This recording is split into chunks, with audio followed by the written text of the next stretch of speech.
ባለፈው ሳምንት ሁለቱ ቡድኖች የተገናኙበት ጨዋታ በመብራት ምክንያት ኢትዮ ኤሌክትሪክ ያደረገው ጨዋታ ሁለት ጊዜ የተቆራረጠ ጨዋታ ነበር። 32ኛ ሳምንት ሲቢ ኢትዮጵያ ፕሪሚየር ሊግ ወልዋሎ ዓዲግራት ዩኒቨርሲቲ ከኢትዮ ኤሌክትሪክ የመጀመሪያው አጋማሽ ተጀምሯል። እንዳልካቸው ጥበቡ፣ ያሬድ ከበደ በድጋሚ ወደ እንዳልካቸው ባለፈው ሳምንት ቀኝ መስመር ላይ የኪሩቤልን ቦታ ይዞ ነበር የጀመረው። እንዳልካቸው ኮንኮኒ በድንገት ወርቃማ ድል እግሩ ላይ አረፈ፣ ግን እሱ ወደ መዳብ ቀየረው።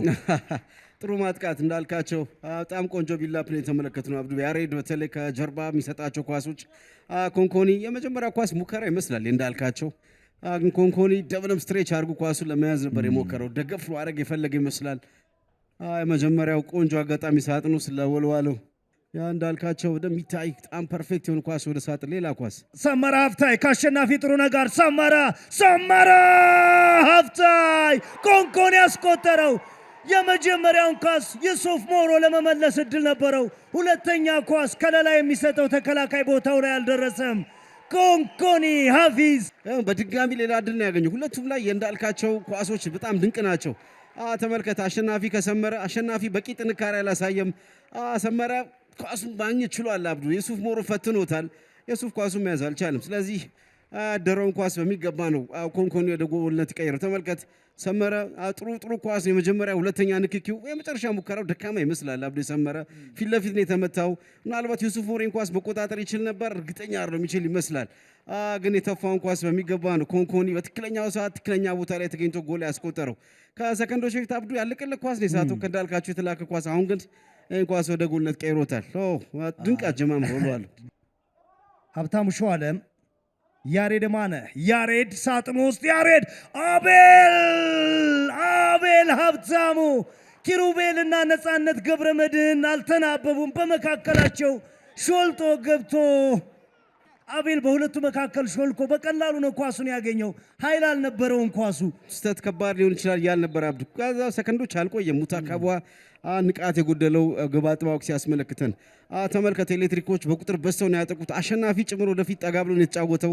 ሜዳው ላይ በቁመት አጭሩ ተጫዋች ነው የጭንቅላት ኳስ ገጭቶ ያስቆጠረባቸው።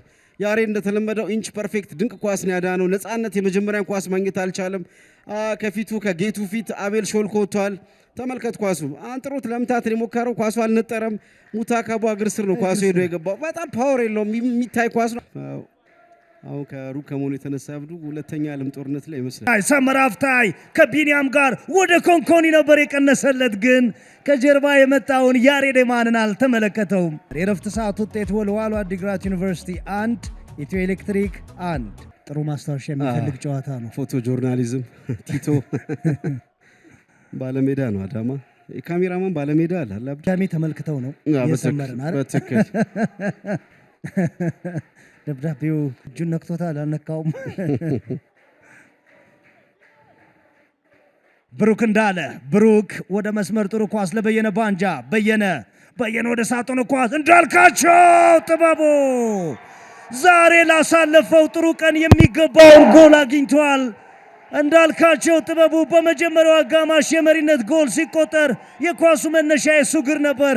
እነሆ አሁን ቡድኑ ድጋሜ የመሪነት ምናልባትም አሸናፊ ሊያደርጋቸው የሚችል ጎል በፈለገው ሰዓት ግን ተቀይሮ የገባው በየነ ማንጃ ከመስመር ያሻገረለትን ኳስ ፍሪ ሄደር በነፃነት ነው የገጨው። ሲሞን የለም ግን እዚህ ቦታ ላይ በደም ቀዳዳዎችን የሸፈነው ብሩክና ፍሬው ከገቡ በኋላ ይበልጥ ወደፊት ፑሽ አድርጎ እንደሚያደርገው በጣም የሚገርም ፖዚሽን ላይ ነው የነበረው በየነ። በጣም ኢንች ፐርፌክት በጣም ጣጣውን የጨረሰ ኳስ ነው ክሮስ ያደረገለት ባዶ ጎል ላይ ኳሱን ተረጋግቶ ወደ ጎልነት ቀይሮታል። ለወልዋሎ ደጋፊዎች ጎል ምን ማለት እንደሆነ ተመልከተ አብዱ። የሙሉ ሰዓት ውጤት ወልዋሎ ዓዲግራት ዩኒቨርሲቲ 2 ኢትዮ ኤሌክትሪክ 1።